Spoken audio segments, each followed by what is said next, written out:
All right, let's just jump right in. Losing weight is easy. I know, that probably sounds absolutely ridiculous, right? But what if the biggest things holding you back have nothing to do with the gym or what's in your fridge? Today, we're gonna break down a way of thinking about this that might just change the entire game for you. You know, we're always told that losing weight is all about diet and exercise. But look at this. That's only a quarter of the puzzle. Another quarter? Good quality sleep. Super important. But that huge chunk, the massive 50%, it all boils down to one simple thing. Actually doing it. That is the real secret sauce. So let's really dig into this idea, the real weight loss formula.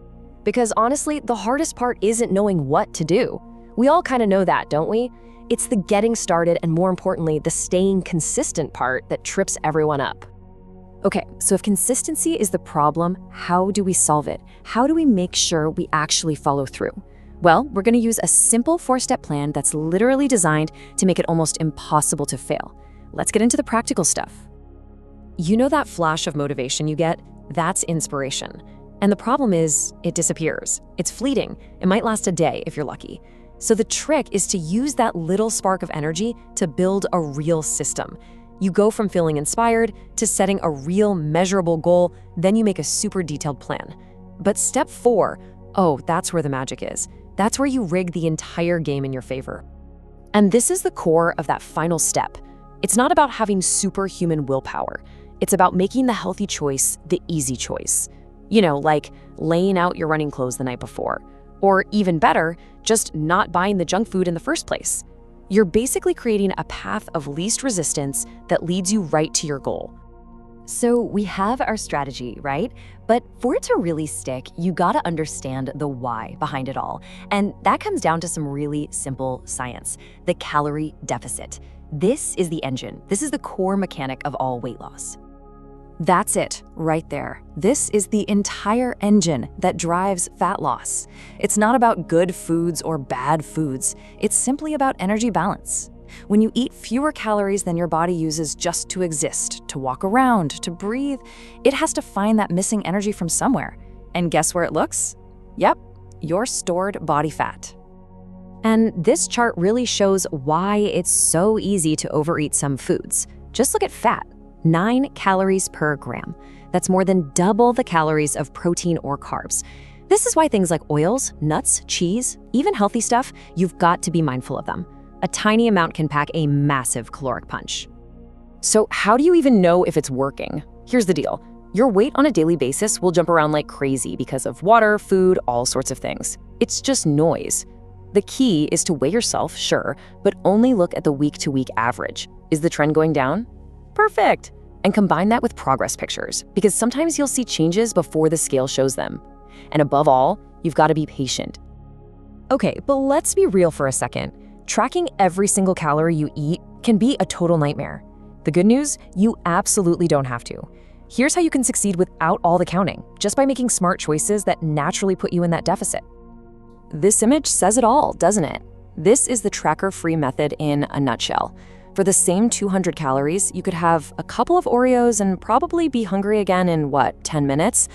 Or you could have this gigantic bowl of strawberries that will actually fill you up. It's all about food volume. Choosing whole, unprocessed foods lets you eat more food and feel fuller. So the rules here are actually pretty simple. First, swap out the easy-to-overdo stuff, like sugary drinks and mindless junk food snacks, for water and whole foods. And second, make protein a priority at every meal. It's scientifically proven to be the most filling macronutrient, which means it keeps you feeling full for longer. And if you're full, you're just way less likely to overeat later. Simple. But look, no matter what plan you're on, you're gonna face temptation. It's inevitable. And that temptation usually sneaks up on you disguised as a few simple, innocent-sounding phrases. So what do you think they are? What are the most dangerous words in dieting? And there they are. These are the little lies we tell ourselves, right? One cheat meal suddenly turns into a cheat weekend. I'll start tomorrow becomes a promise that never comes. The trick isn't just fighting these thoughts when they pop up. It's about recognizing them for the traps they are and having a plan to shut them down immediately. Because ultimately, you can't rely on fighting these thoughts forever. Think of willpower like a phone battery. It runs out, it just does. That's why setting up your environment is always the better strategy. Stop fighting with the cookie. Just get the cookies out of the house. And all of this leads us to the final and I think the most powerful piece of this whole puzzle: habits. This is how you make the entire process feel effortless. This is the ultimate cheat code for long-term success. I mean, think about it. When you first start, every healthy choice takes conscious effort. It drains your energy. But when that choice becomes a habit, that's when you've won. You don't need willpower anymore because it's on autopilot. It's not a diet you have to follow. It's just what you do now. And this goes way beyond just the food. Building habits like going for daily walks, lifting weights, which builds muscle that boosts your metabolism, and, like we said at the very beginning, making good sleep a priority. They all work together to build a system where being healthy becomes your default setting. And that's the final destination. It's the point where being healthy isn't a series of choices you have to make every day, but just a reflection of who you are. So the question I want to leave you with isn't just about what you plan to do, but who you plan to become.